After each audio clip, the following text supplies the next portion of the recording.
What's up, everybody? Welcome to another episode of FLOYD STREET'S FINEST, which is proudly part of the Field of 68 Media Network. I am your host, your friend, Jeff Greer. We are joined today by the great Jack Grossman. Jack, you're in a different state now. You're down in the Peach State. I don't know what to think about this, but I will tell you, I know Louisville fans have a lot of fondness for Atlanta. So there you go. Yes. I was actually the first time I ever came to Atlanta was actually for the Final Four and for the title game that year. Wow. And I absolutely hated the city when I was here. Almost 10 years ago at this point, about 3 months away from 2.5 months away from that anniversary. So there you go. Yeah, they're doing the big celebration next month. Yes, they are. It's going to be fun, but it's been great. I like it. Everyone, this is the new place.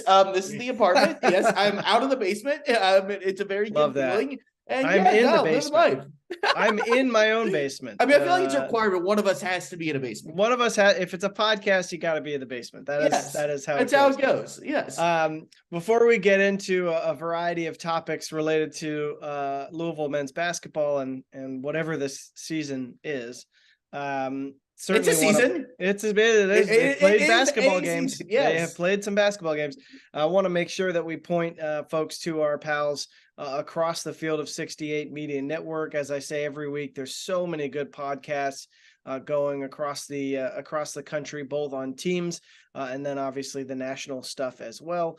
And I would also just say, make sure to check out the YouTube page as well. And just follow our pods across all of the different platforms and social media, and make sure you especially go find us on Apple Podcasts and leave a rating and review, as my light just went out here. That's really super cool, Jack. Let's see if that's a permanent problem. Why don't you go ahead and tell us what you're doing down in the wonderful Peach State while I get this light fixed on my end. Yeah, I'm working I'll filibuster for you for a minute, but I'm working for a sports technology company known as Hawkeye Innovations, which is an international company that does a whole lot of different things with soccer. They do VAR, tennis. If you ever watch tennis, they have the instant replay stuff there for challenges. They control all that. They're getting into the NBA to where they're going to do a lot of fun stuff there starting next season. I'm not sure how much I'm allowed to share about that, but what I'll be doing is I'm going to be on. Don't get fired, Jack. You haven't been there that long. It's only been 2 weeks. I can't get fired yet. Can't do that. So I'm going to be on the you can get fired. You do not want to be the guy who figures out how to get fired. I'm saying that I can't be the guy that gets fired. I can't do that. I'm not allowed to do that. But I'm going to be on the baseball side, basically operating the systems for baseball games. That's tracking the ball. If you ever see spin rate, or if you watch a game and someone hits a home run and they have StatCast with the exit velo and launch angle, all that stuff. We're the company that does all that. Minor league baseball is doing the automatic strike zone now. That's us. We're doing that. So it's really cool. A lot of fun. A big change from where I was at with ESPN Louisville. But, I'm happy to still be in college basketball. Well, some with doing this podcast, Field of 68, and maybe some other things as well, trying to figure that out. Shameless plug, at Jack Grossman 97 on Twitter, but I've been watching a lot of hoops, a lot of Louisville. Unfortunately, a lot of Louisville, it's been a journey, and I'm happy to be down here. And if anyone's down here for you, the Georgia Tech game, but Louisville football plays down here Labor Day as well to open up the season, I'll be around. I will definitely be around. I love it. Well, Jack, you mentioned congratulations first and foremost. Thanks. And I'm always proud of folks in the local market who go off to do great things, or if they stay in the market and go on to do great things as well. Awesome. So congrats on that. I'm really happy that you're sticking with us here on the pod. And what I want to start this with, I've tried to, for people who read my newsletter, which comes out every Thursday morning, you can find it at jeffgreer.substack.com. People probably have noticed I just don't really tweet anymore. I'm just not going to be on that website a whole lot. Are you a Macedon guy yet? No, I'm not doing anything. Tuning? I'm IG, and that's pretty much it. So to those of you who have stuck with the newsletter every week, thank you.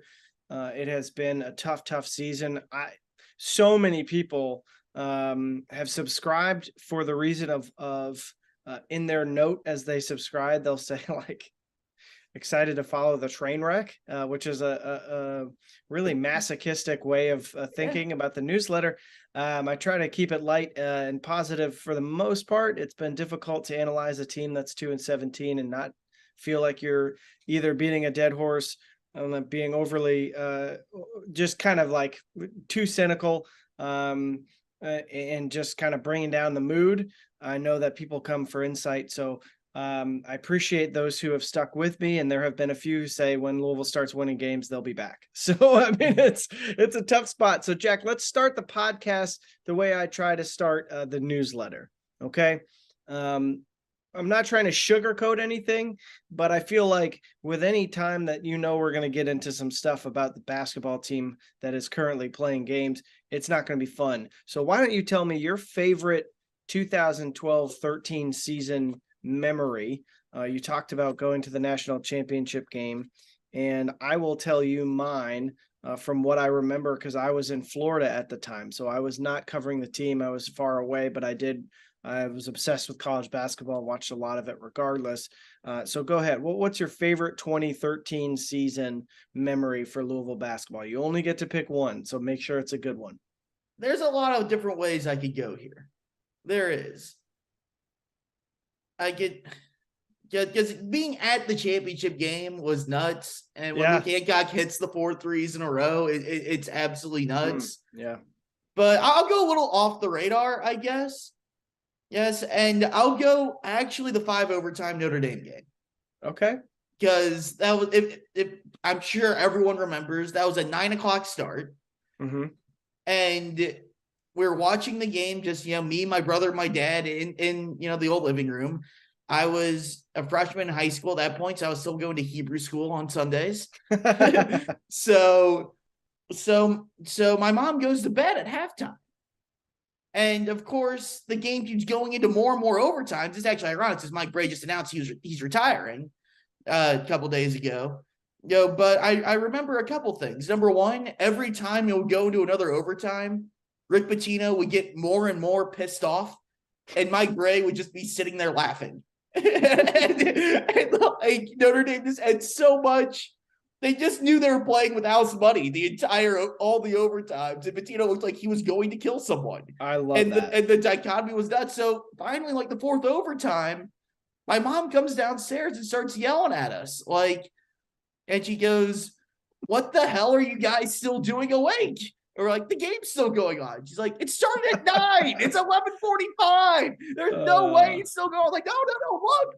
She's like, "No, it's got to be a replay. It's got to be a replay." So we got our asses chewed out because we were told we had to go to bed when the game ended, and the game never ended.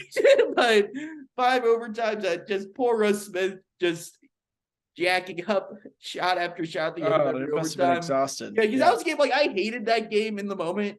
And I was so pissed off about that game in the moment. But the more time that's passed, the more you can appreciate how silly and ridiculous that game was. And just how the amount of stupid BS that happened in that game. Yeah. And you just look back on, especially, Louisville wins 17 in a row after that, wins the title, everything that goes along with it.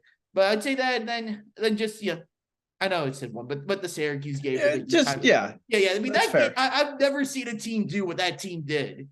On a 44-10 run, whatever the heck it was. From down 16 to up 16 in basically 10 minutes of game time. That's one of the greatest stretches of play I've ever seen from anyone. It was just absolutely incredible.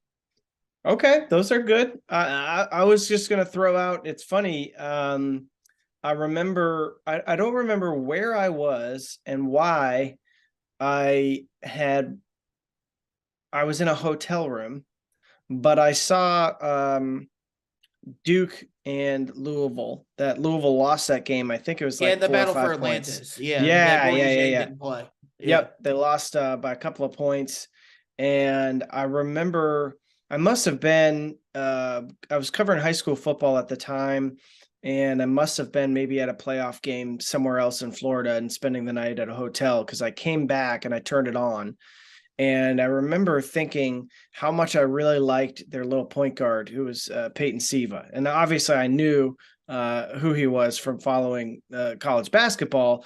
But, when you watch a lot of games, especially when you're a guy who's still, at that point, I was only 4 years out of school. So I was still very much watching every Pitt basketball game. So I saw Louisville a couple times a year tops, knew they were good, but I just remember thinking, man, I like this. I like their guards. And I don't know that I don't want to sit here and embellish and say, oh, I watched that game and thought, that they were for sure going to win the national championship or anything like that. I just remember thinking that I really liked them. I'm trying to bring up the box score here.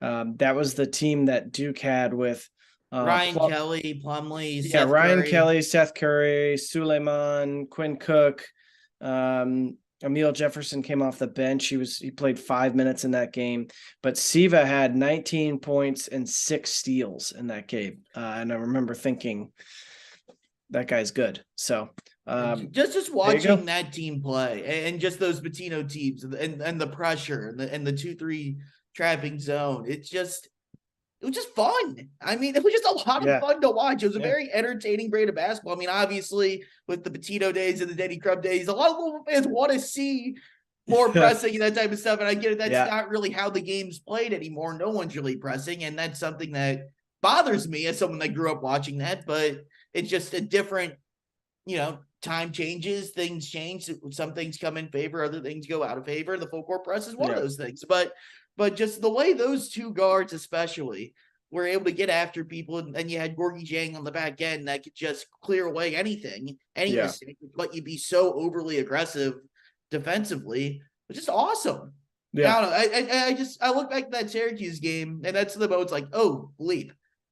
They're definitely good enough to win the title. It's like, you only have so many teams each year, and I go back to the national championship game that Baylor won against Gonzaga. I mean, you watched that game, and they had done that a few times during the year where it looked like, it's like, how could anybody score on these guys? Like, how does anyone get 45, 50 points on these guys? And every year there's like, some years it's like 1 or 2. And then some years there's maybe 5 or 6 there's 20. Yeah. You just don't know. But Louisville was one of those teams that you would watch and you'd be like, these guys are really freaking good. And when you toss in a guy who, increasingly so, I think a lot of people would agree with me, or at least entertain the argument that Rick Pitino is the best X's and O's in game adaptation, game preparation coach in modern college basketball. And it's hard to compare him to a guy like John Wooden. It's honestly even hard to compare him to someone like Bobby Knight from coaching in the 70s and into the 80s. It's just a different game. But Pitino's teams in the 80s at Providence kind of took on the 3-point line and used it as a neutralizer. Obviously the Kentucky teams in the 90s were freaking awesome and hard to beat. And then his Louisville teams, once they got going, early 2000s, and then again around the turn into the 2010s, those teams, man, they were really freaking good. Yeah. And, what's crazy about it is he was able to win so many different ways. Yeah, because he'd bring up the 3-point he would adapt. He would change. Yeah, he would change things based on his team. He, had the best players in the country at Kentucky, and kind of used a mix of everything. But at Louisville, yes, the 05 Final Four team and some of those early teams, great 3-point shooting teams. But you look at his 2 best stretches at Louisville, and that's kind of the Terrence Williams, Earl Clark years, and then obviously the championship years, 2012 to 2015, 16, 17. They weren't great shooting teams. They were not. It was. He was trying to fix that. It was. Yeah, I mean, Louisville was 112th in defense or in offensive efficiency. And Ken Bob made the Final Four in 2012. Yeah, and it was defense. It was pressing. It was the 2-3 zone. And then even by the end of the tender, when obviously it didn't end the way people wanted it to end, but you look back at those last couple teams, yes, they were still great defensively, but they weren't pressing as much. They were still using that 2-3 zone, but they weren't pressing. They weren't shot blocking as much. and they were starting to kind of shift towards more offense again, to where you watch the teams at Iona now, they don't even play the 2-3 zone anymore, which is nuts. They're playing man-to-man now, which kind of hurts me a little bit because I miss watching that. But they play, through, their post guy, Nelly Jr. Joseph, and they're playing man-to-man, and they're playing like that. They're not really even pressing at all. So the way he's been able to adapt, I mean, that's what you need to be a great coach. And that's what he's done for, better part of 4 or 5 decades now, however long it's been. Well, so let's transition to the current team, because I think it's one of those things where it's always going to be hard to replace someone of that caliber. And obviously Kenny Payne is not coming in replacing Rick Pitino. He's had 2 coaches, well, really 3 if you want to include. I guess we have to include Pickies for finishing out the season and starting the season. So really, he's been 3 coaches removed from Rick Pitino, and 4 from his mentor Denny Crum, his playing mentor Denny Crum. But you're stepping into a program that is already unhappy right now. The fan base is already unhappy after the way the Chris Mack final 2 years went. Missed the tournament with a team that probably should have been in the tournament based on the talent they had on paper, and follow that up with just a really awful. Honestly, the season wasn't nearly as bad as the preseason and the off season for Louisville between 21 and the season was really bad too. The season was bad. The season was bad, but the off season was a nightmare. The last thing that a guy who already felt like he was kind of, and I'm not saying he felt this way, he felt pressure, but from my vantage point, from talking to people who know Chris Mack in that stretch, there are a lot of people already talking about how they thought he was not enjoying it, did not want to coach there, was not having fun. And of course, working is not always about having fun. Sometimes your job is hard. When you're the Louisville men's basketball coach, a lot of the time your job is hard.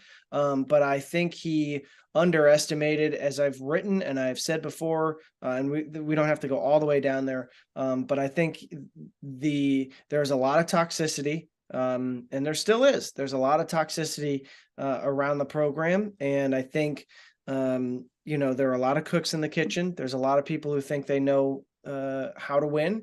And then a lot of those people were given the opportunity to go out and find their guy. And now their guy's 2-17. And that is so unfair to Kenny Payne to even have to be dealing with that. That being said, there's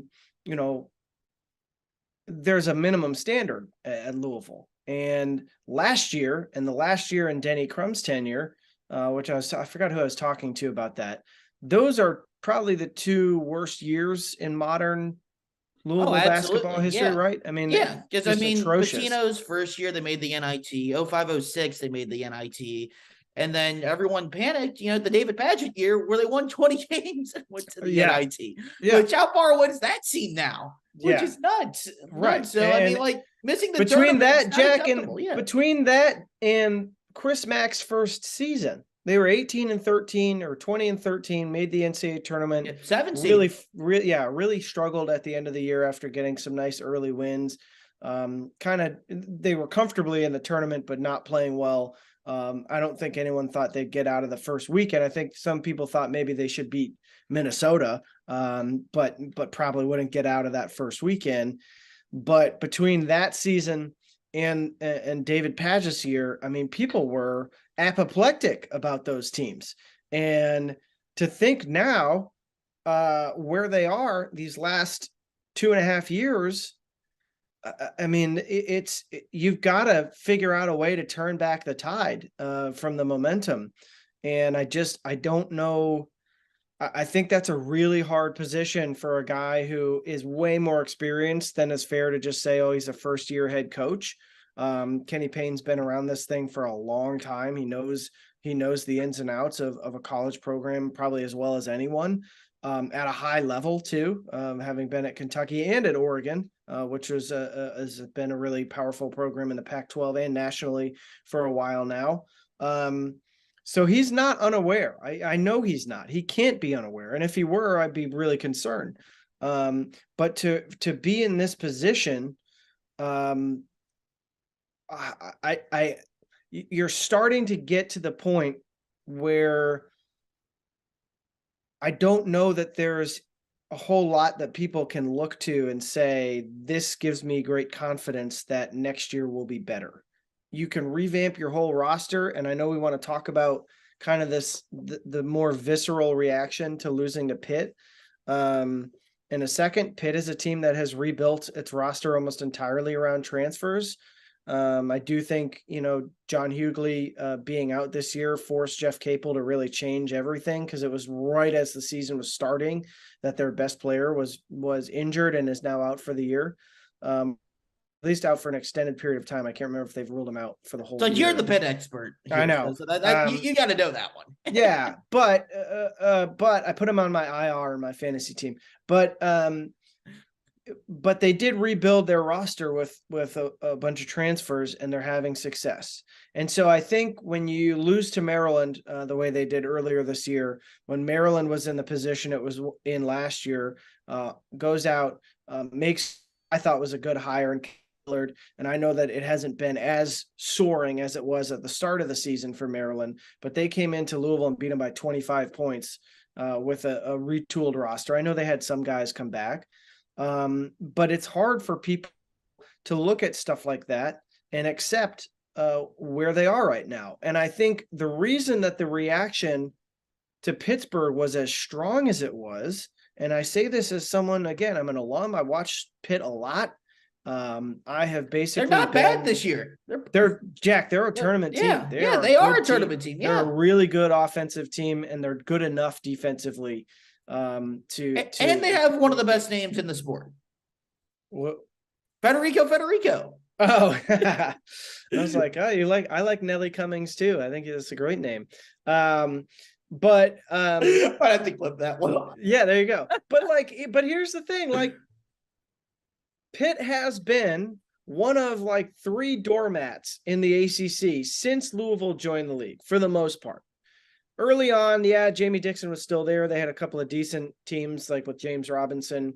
Juan Blair. I mean, that's really good teams. No. Yeah. I'm saying since Louisville joined the ACC. Okay. I'll go back to the Big East days. Those teams were fantastic. Yeah. But they were still a tournament team. I think the first year Louisville joined the league, they were like an 8 seed.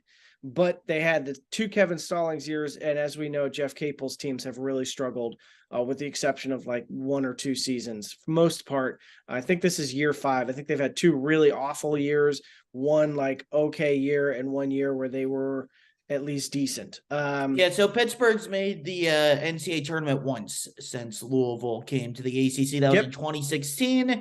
And with James Robinson and those guys, I think. They were an 8 seed. Yeah. And I think they won, too. I think they beat Colorado in the first round. They did not. They lost did they lose to Colorado? 10 seed. They lost as a 10 seed to Wisconsin.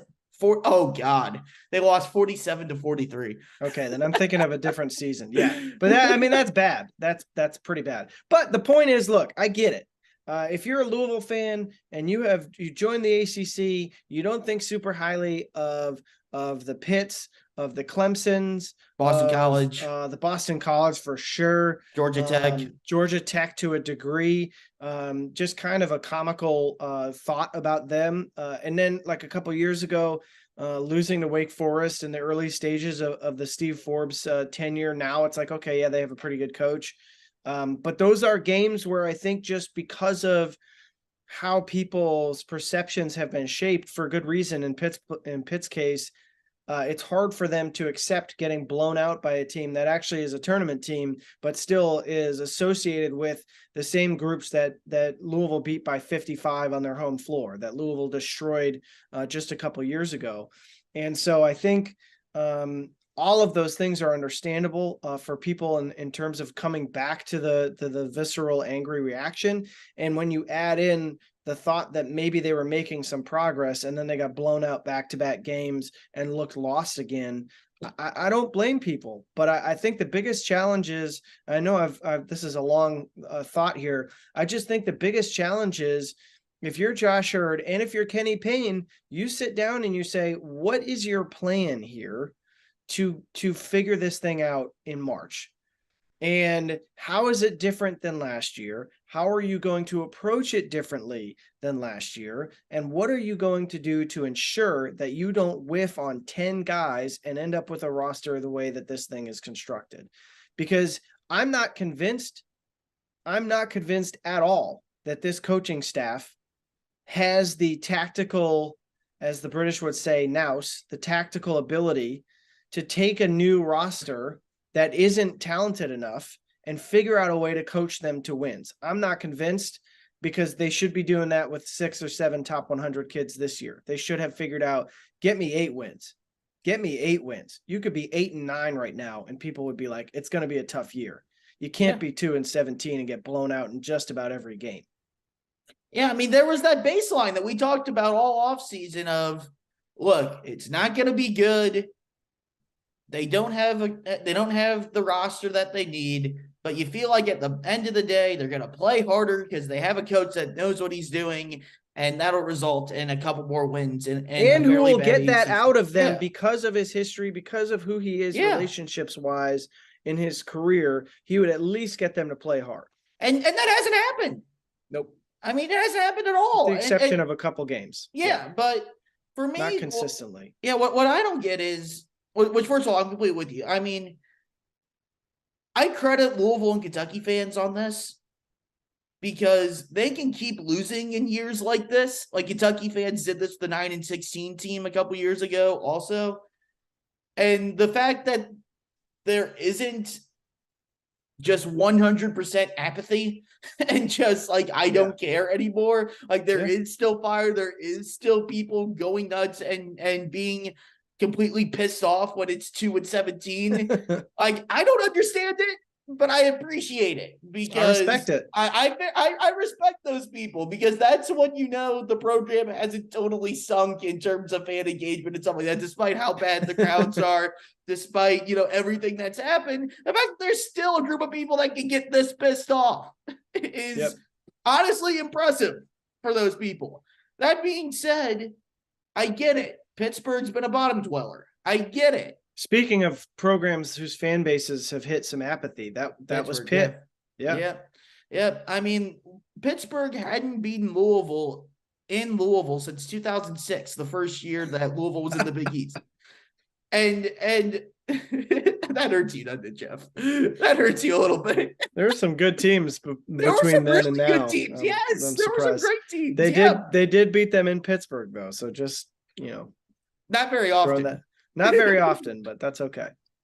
I mean, we talked so much about Pitino and Tony Bennett and how he couldn't ever beat Tony Bennett.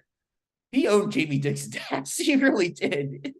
Or a large part of that. I mean, Jamie Dixon was great, and he's doing great things at TCU right now. Awesome I love their team at TCU. Should still be at Pitt. He should still be at Pitt. Anyway, but anyways, why is it this game that ignites so much more?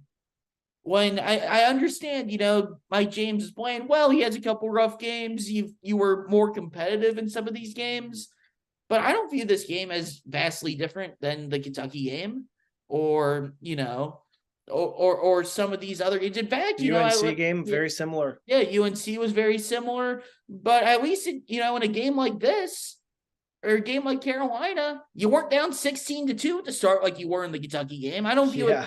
Yeah, I don't view it vastly different than even, I know it was a little bit closer, but like NC State, you lose by 12, but you're down 17-18 a lot in the second half. I mean, I get it. The final score was a little bit 21 points in each occasion, but you're losing by double digits and there's no threat that you're going to win in any of these games. So I get it.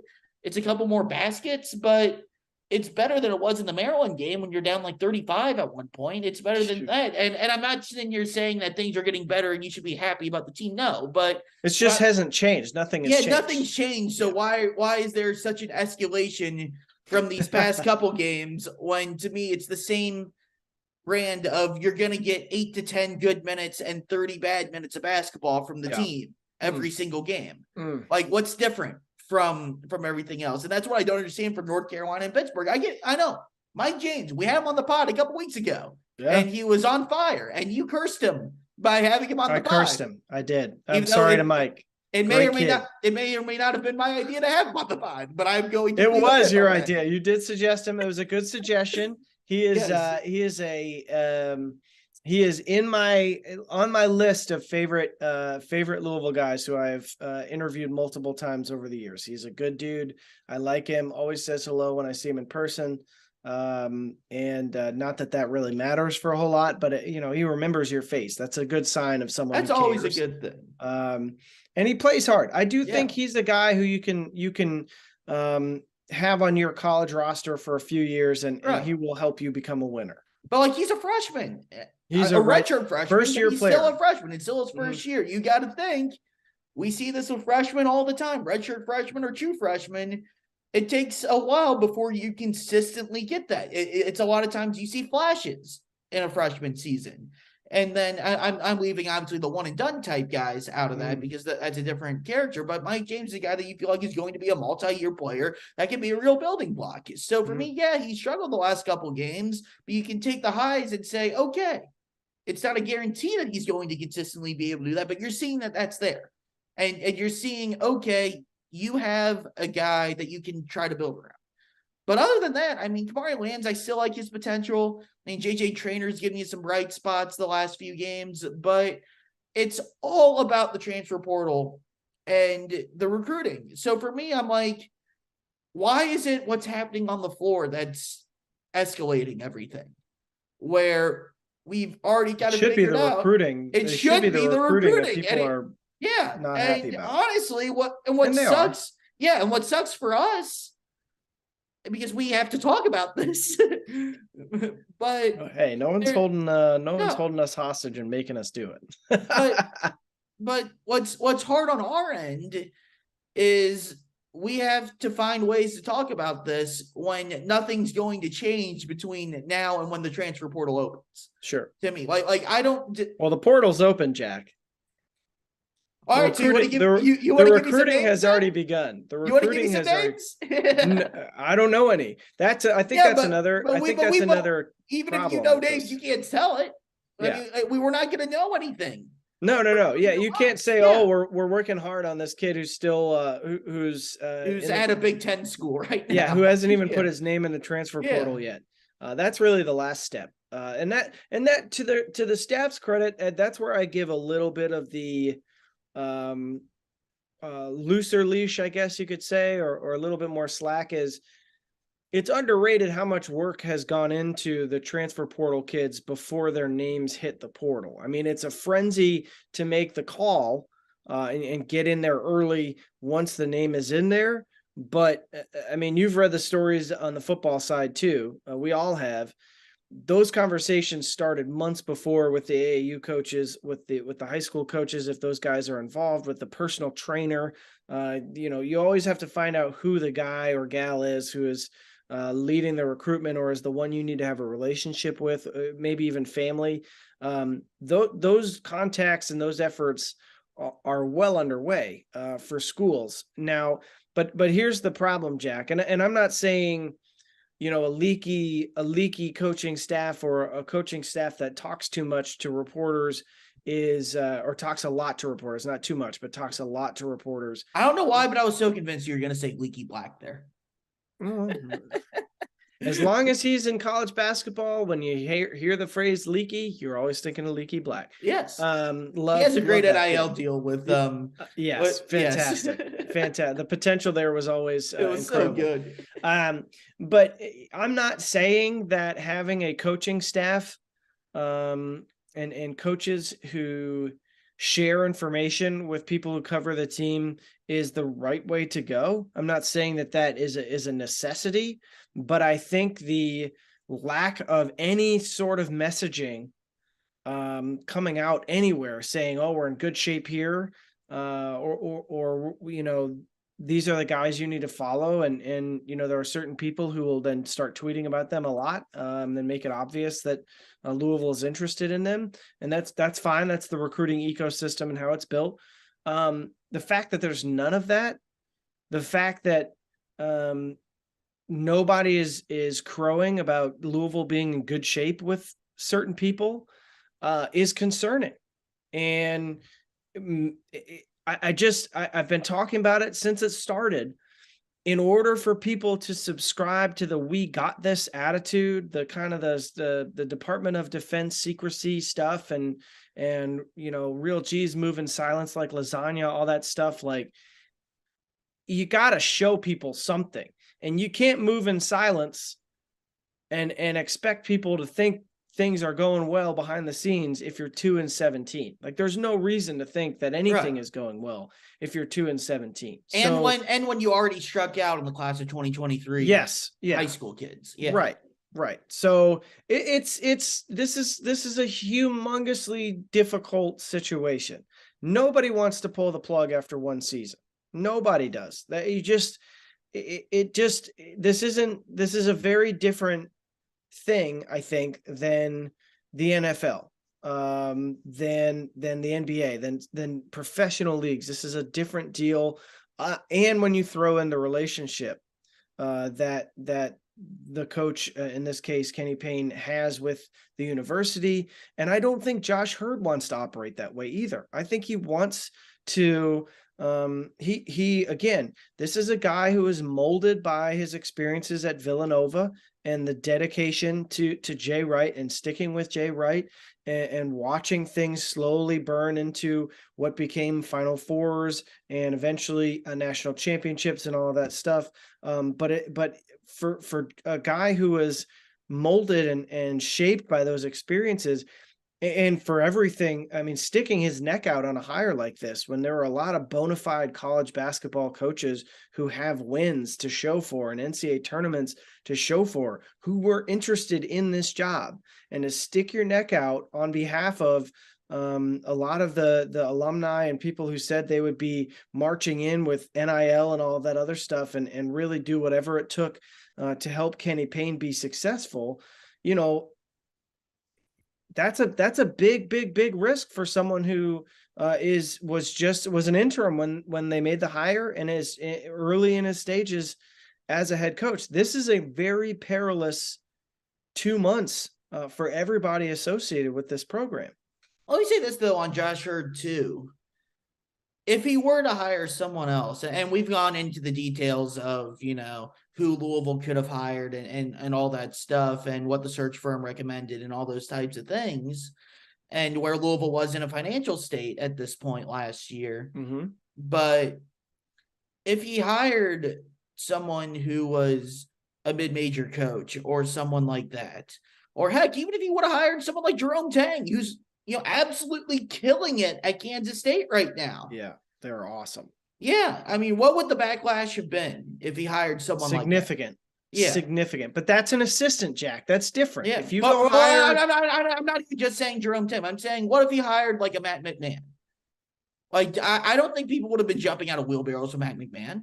No, I think people would have been pretty. There would have been a mixed reaction. I think people would have been pissed off. Yeah, and I think there's enough, and I think, you know, he's doing a good job. Obviously at LSU, they've had kind of a rough patch in the SEC because the SEC is good this year. It's still year one, all that stuff, but they've at least racked up wins.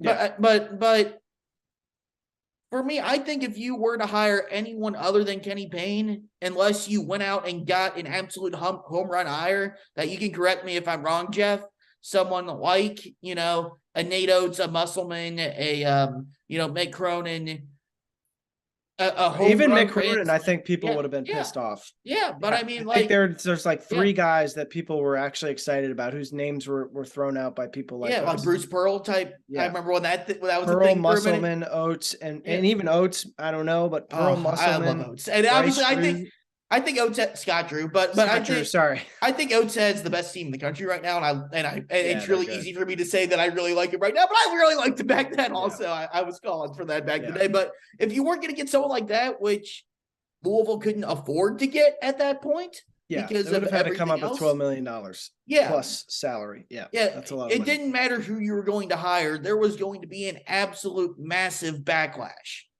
of people. It didn't matter if that guy was a mid-major coach, a high-major coach, if he was white, if he was Kenny black. Payne was the popular. Kenny Payne was the popular choice. Yeah, and you hired the dude that the fans wanted, and I don't think Josh Hurd had much of a choice. Nope. To where you're kind of in a situation now to where I don't think you have a choice considering what Louisville's been through. And you brought up, this isn't the NFL. This isn't the NBA. You can't just keep cycling through coaches. You want to know how you end up being, 2-17 every year, hiring a new damn coach every year. That's how that happens. Yeah. That's how you become, I know Louisville people like to pick on DePaul. They just had a big win over a top 10 Xavier team this year. That's how you become DePaul. That's how you become Vanderbilt. That's how you become, until this year, Pittsburgh. But Jack, I know you didn't like that, but when you cycle that was through, unfair. I know. I wouldn't throw them in that category. I know. I mainly did that just to annoy you, but but that's how you become the bottom of the barrel type programs. That's always changing something. That's always changing the head coach. When you're in college, you need a coach there to establish a system and establish recruits and stuff like that. The issue is you're not establishing anything when you're 2-17 and you don't have any recruits coming in. Well, and what's the system? There is no system. There is no system. So whatever the system is, it shouldn't be the system, because if there is a system, it doesn't work. So not even remotely. If you're Josh Hurd in Louisville, you're stuck between a rock and a hard place of one, all the people that wanted Kenny Payne to come. Two, the fact a lot of powerful people with a lot of money who wanted Kenny Payne to come. Yeah, but also the fact that he's just not producing right now. There's time to change that, and the transfer portal is that big, massive opportunity for him to change that. But he's not producing at any level right now, and you have the fact that you can't really move on because of the powerful people that we just mentioned, and also the fact that would be 3 coaches in 3 years. And 4 coaches since you fired Vic Pitino. Yeah. In 2017, like that's not sustainable. That's not how you fix a program in college basketball. This isn't the NFL where you can just cycle through coaches and plug and play and do that. This isn't professional sports. There's a difference between college sports and professional sports where the coach is so important and runs the show, runs all the personnel. Yeah. They're the president of the program. Yeah. It's everything. You need to have consistency there. And you had the NCAA IRP stuff that I do think hampered Kenny Payne in the portal last offseason. Yeah. You're not going to have that excuse this time around. No. Or if you whiff this time, year 2, I think it becomes a different story. And if I think you give him year 2 and that's it. I think that's it. What would he need to do year 2 for you? To prove that he's worth. Well, here again, I'm not an AD. I have so much respect for Josh Hurd, and I like Kenny Payne. I think he's a great guy. I really do. Yeah. And I know people kind of make fun of media guys when they say that. I'm not trying to pick on Kenny Payne. But the team's 2-17. We got to tell how. But the team's 2-17. He seems like he's in way over his head from an actual strategic scheming, in-game adaptability, preparation, all of that stuff standpoint. And this seems like the staff is too, which is, a real problem. So my thought is you say this year is beyond unacceptable to the point that if I didn't have so much respect for you in this situation, I would be strongly considering a coaching change. But because of what you mean to this university and because of how much respect I have for the career that you have had to this point, I think it'd be silly for any of us to sit down and talk about how we're going to split apart. Instead, we need to come up with a much more hands-on strategy. None of this aloof stuff, move in silence. You've got to be absolutely on top of your shit. And your staff needs to change because no one is getting these players prepared for games. well enough. They're trying clearly, but they're not doing very well. So the staff needs to change immediately, I think. And 2, you need to go sit down in front of the camera and media and say, this is my plan. Because right now, the plan is always about, you have to understand what this program means to the community. You have to understand. I need these guys to understand. I need you to understand all this stuff. Great. That was the message when you got hired and maybe into the summer. What is your basketball plan? What is your basketball plan? How are you getting better every day? How are you preparing for games differently next year?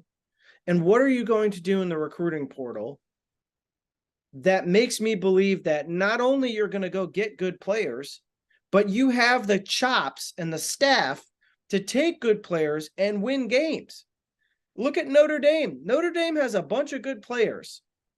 Louisville has a bunch of guys who are top 100 kids. So don't come at me and say we don't have talent. It's not that they don't have talent. It's that it's not in a. The roster was poorly constructed. Yeah, it's terribly constructed. Absolutely. No question. But how are you going to construct it better? And then how are you going to coach it? You had a whole offseason to work on a strategy of saying, look, this roster is not what we want it to be. And we're going into the year feeling like maybe our one hand is behind our back. Throw me a 1-3-1. Throw me a confusing press. Throw me something where you are just like taking the air out of the ball and posting your 19 big guys up constantly. Show me something that suggests that, yes, you know you have a weakness, but I'm going to find a way to coach around it and find strengths. Because right now it's like being on NCAA college hoops and saying, this is whatever I think my system is. Again, I've said this repeatedly. I don't know what their system is. They call plays from the sideline. It doesn't look like it's a play. It's just kind of people looking confused. And show us what that looks like. Because I don't believe that you get good players. I don't believe that that's going to change a whole lot. Because I still think the coaching is the problem. And the other thing I would add in, you need some consistent effort. I mean, yeah, you got to find effort, guys. You got to find effort, guys. You got to. You have a few. You got to find more. You got to play some damn defense too, man. I mean, yes. Yeah. So like, you got to play. Here's what they need. So I was at the Atlanta Hawks game Friday night. They're playing the Knicks, and there's this maybe 10-year-old girl sitting like 3-4 rows above me, and starting midway through the second quarter, every possession for the rest of the game, when the Hawks were on defense, she would just yell, "Diop, Diop." I love that. That's like me playing a video game. Phenomenal, yes. Yeah. And I'm like, they need to have the intensity and the effort and the excitement of that little girl. Yeah, and they just don't. I mean, they look lethargic at times. Yeah. They have all season. Yeah, and outside of a few isolated stretches. Mm-hmm. They haven't done that. And again, that goes back to, we can say it all we want, poorly constructed roster, NCAA IRP stuff, all these things. Yes, that's true. Yes, you're going to be limited offensively, even if we knew what the hell they were trying to do. They were always going to be limited offensively. But what's the one thing that you are in charge of that you can handle and that you can make sure that you have a chance to keep your team in games? Defense, effort. And Louisville doesn't do that. Mm-hmm. They don't play with effort. They don't play with intensity. They don't, these are all things that are controllable. I mean, that's different than needing, Jalen Withers to be a great 3-point shooter, even though he's been a post player his entire career. That's different than that. That's okay. Dive for a loose ball. Yeah. Hit the glass. Go for rebounds. Stay in front of your guy. Like these aren't things that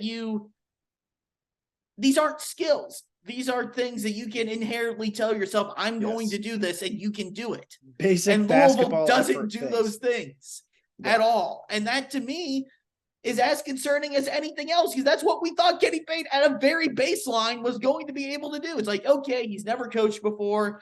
Even if he's not great X's and O's, he's going to get the most effort-wise out of this team. Yeah. And that hasn't happened at all. Well, Jack, I'm going to throw two things at you here to finish this out. We've been, I feel like you end up talking about the same stuff. So, yeah. I mean, I know people probably are just like, it is what it is. Yeah. But maybe it helps. Maybe it's cathartic in a way to hear people venting about the program. I'm going to throw two different things at you. First, Louisville, with the 9th tallest team in college basketball. Oh boy. I can only imagine where this is going. With the big man whisperer from Kentucky as the head coach, and one of the greatest, and some would argue the greatest big guy in modern college basketball, if you want to include like post 1980, as your associate head coach. He's in the conversation. He's definitely up there. Those are your two leaders of your program. You've got 19 big guys on your team, average height 9th in all of college basketball. And you rank 234th in offensive rebounding and 228th in defensive rebounding. At least they're consistent, I guess. Defensive rebounding is the one that I look, again, I know it bothers some people because they want to hear from like angry Louisville fans who are also media people. I'm not a Louisville fan. I watch Louisville and I followed them for 10 years now. But I'm not going to stand up in my seat cheering for Louisville because I just cover the team. I'm a journalist, cover the team. But that Capital number, J journalist. Formerly that number pisses me off. Like I am angry seeing that. I think the offensive rebounding might even piss me off more. The defensive rebounding, first of all, the opponents are getting a lot of easy buckets, so it doesn't. Yeah. There's not that many misses. Opponents are 54.4 effective field goal percentage. They're making a lot of shots because they're wide open for most of them.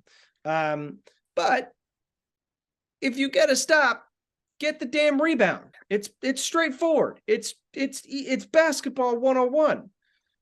Here's the other one that really this one really grinds my gears, for lack of a better phrase. Louisville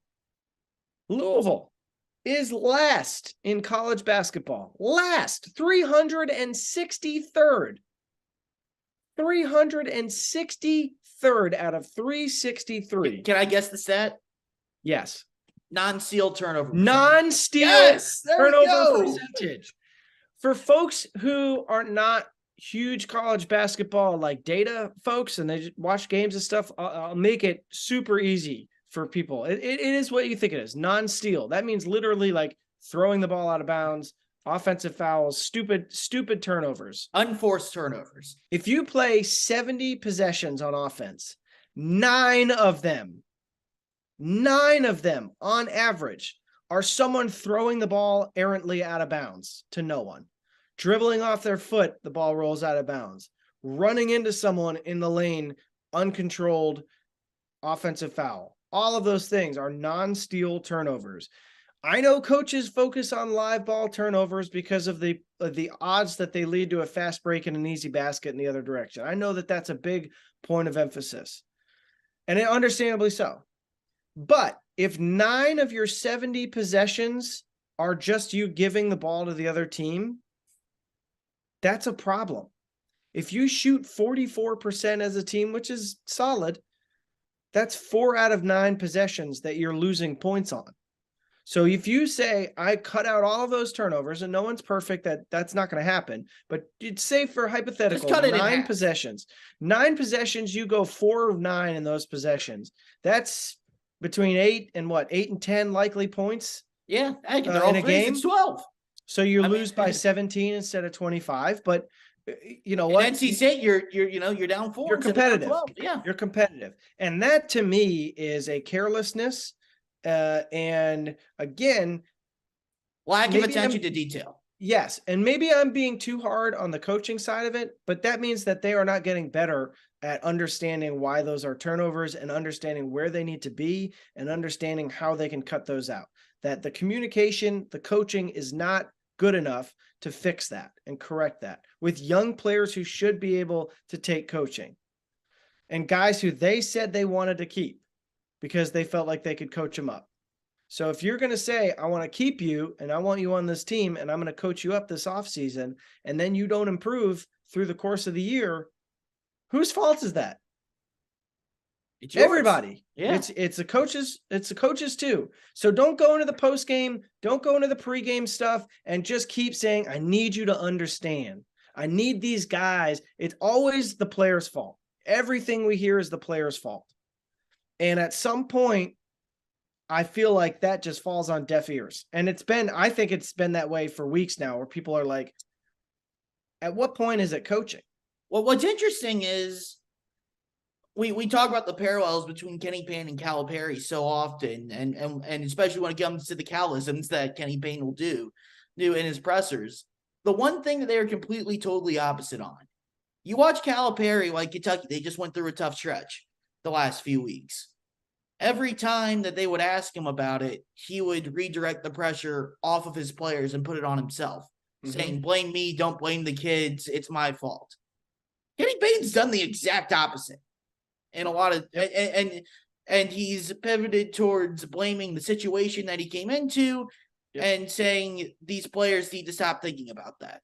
Yep. And to me, I find that incredibly interesting because I find it insulting.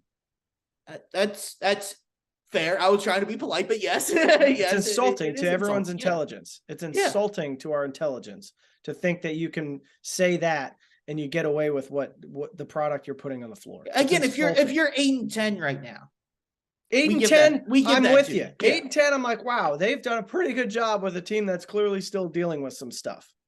Yeah, 2-17, that's not it. No, that's not it. So let me ask you this before we get out of here. Completely off topic. Okay. We are 50 days from Selection Sunday. Okay. Give me your Final Four right now. All right.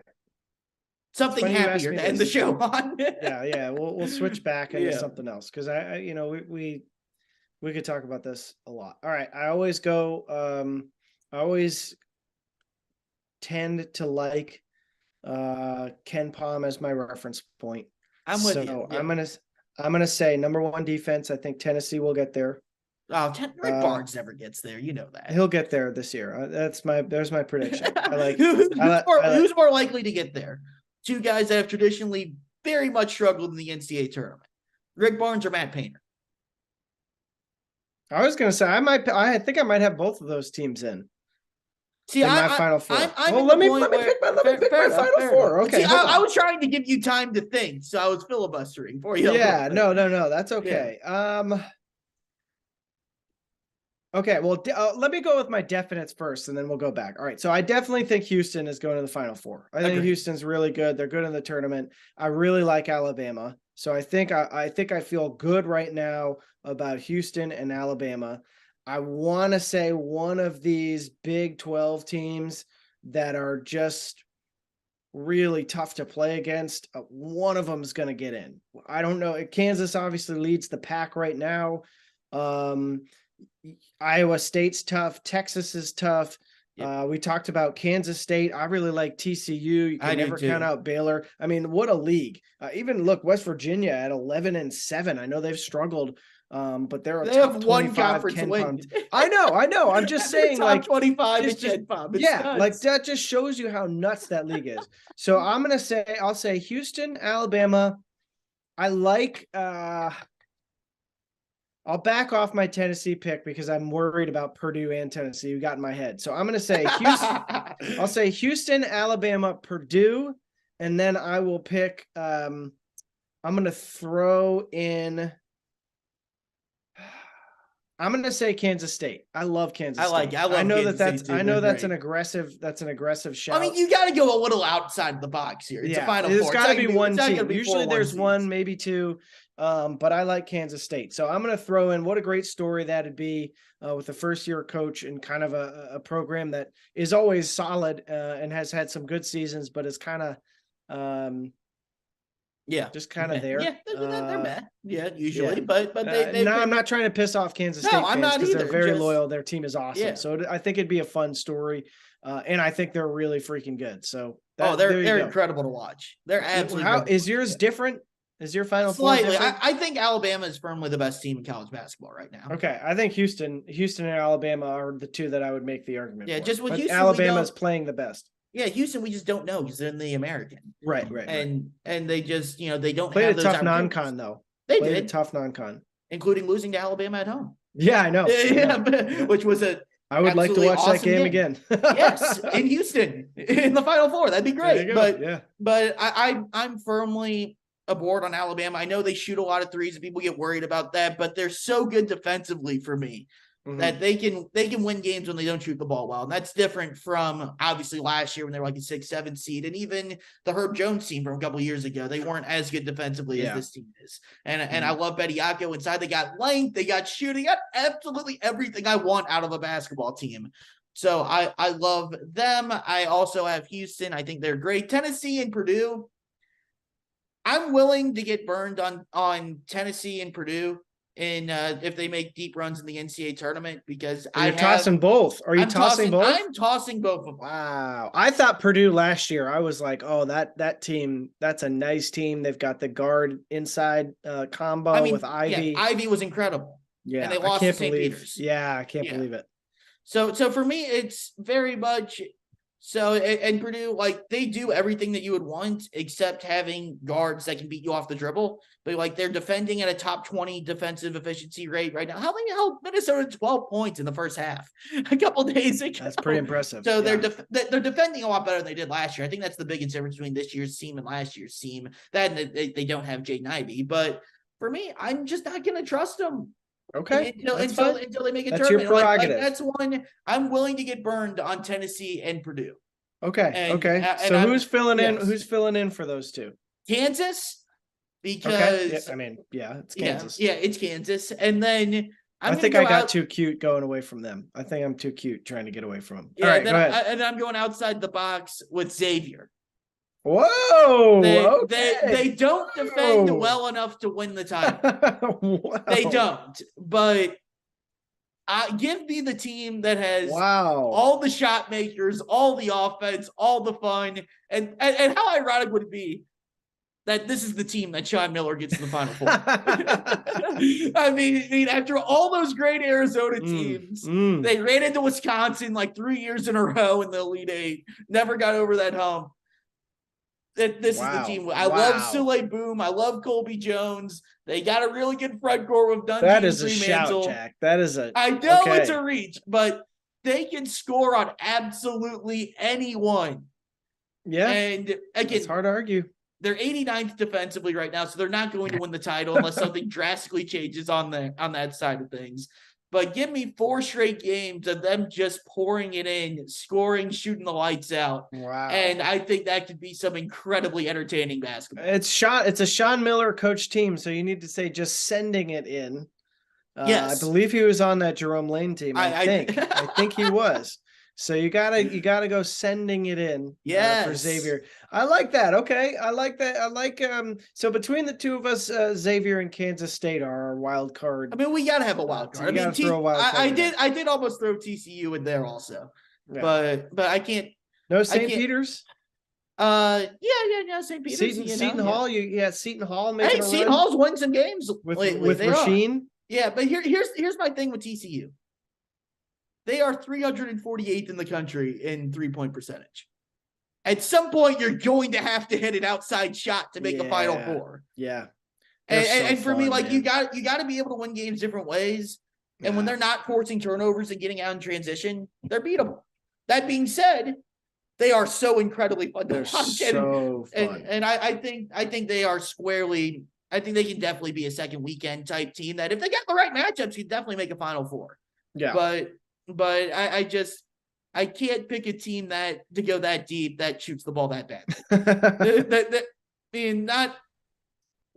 To be fair, they are 50 spots better than that 2012 Louisville team was that went to the Final Four in offensive efficiency. But what a group that was. Yeah, but that Louisville team was by far the best defensive team in the country. Oh yeah, TCU's great, really good defensively. They're top 15 in the country. They're not suffocating defensively. Yeah, like that's how Louisville overcame the shooting woes. They were far and away not even close to the best defensive team in the country. TCU very good defensively, but not that good. Yeah.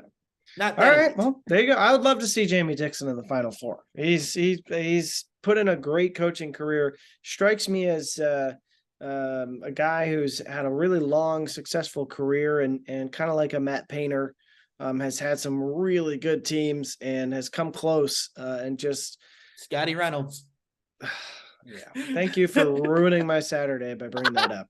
But yes, that is one. And Butler 2 years later is one. Yep. And yeah, the list just keeps on going. So thank you for tearing my heart out at the end of this conversation. Look, apologies. Just to sum things up for Louisville fans, like, if I'm being overly negative, I'm sorry. People keep asking me, what do you see that gives you hope for the future? And I don't have an answer. Nothing. Yeah. I see nothing that gives me any reason to think that things will be better next year. Maybe they win 10 games next year. But my benchmark, you asked earlier what my benchmark is for improvement. They got to win like 15 games next year for me. They've got to win 15, 18 games and have a complete turnaround for me to think that there's any reason that this thing is headed in the right direction. I would say bare minimum, you got to be on the bubble. Yeah, bare minimum, you can make the NIT. You cannot tell me that you're going to end this season 2-30, 3-29, 4-28, any of those records. They're not going to win 8 games the rest of the season. They're not. So you can't tell me that you finish your first year at 2-30. You struck out on all of your top recruiting targets in the 2023 class who you build a program with. And you say, I need you to think that this is going to change. You can't sell me on that. So that's where I'm at. It's a high. I realize that it's like it's going this way, and my expectations have gone up. But at this point, the seat should be boiling hot to me. The seat should be boiling hot. I don't think he should be fired. I'm not saying that. I don't think he should be fired right now. I don't think at the end of the year you can fire him. To all of your points earlier about moving too quickly and all that stuff, I don't think you can fire Kenny Payne. But I do think that you make it abundantly clear that next year has to be night and day difference. Night and day difference. You got to say, look, we've got NIL stuff lined up for you. I don't care if a kid wants to come here because of it. Get him here. You need talent, and you need to figure out how to coach them. We need to change up the coaching staff. You need to bring someone in who can help you execute a game plan and prepare for your opponent and make it look like you've watched them on film. You need to change a lot of things, because right now we thought the staff worked in a lot of ways, but it doesn't. Yeah, it doesn't. So you can't sell me on vibes. You can't sell me on good vibes. I'm sorry. I've never been a vibes fully on. You hate vibes guy. You need it. Well, not a good vibes guy. I love good vibes, and I love the vibes early on. I loved it. Don't get me wrong. But you got to have a strategy to go with the vibes. Like, that can be your optics. That can be what's out front is, we got some juice, and that's what it was for a little while. They had some juice, some swagger. That's great. But you have to have a plan to match the juice. You can't just have juice. You got to have protein with your meal. And there's no protein right now. There's none. Zero. Negative. It's negative protein. Just eating sugar donuts all last year, which I would love to have right now. I have done that before. It's been a minute, but I have done that. Wow. All right, Jack. Well, we've talked long enough. We'll leave people from being yelled at any further. So thanks for tuning in, folks, and we'll catch you next time. Thanks, Jack, for lending me some of your time as well.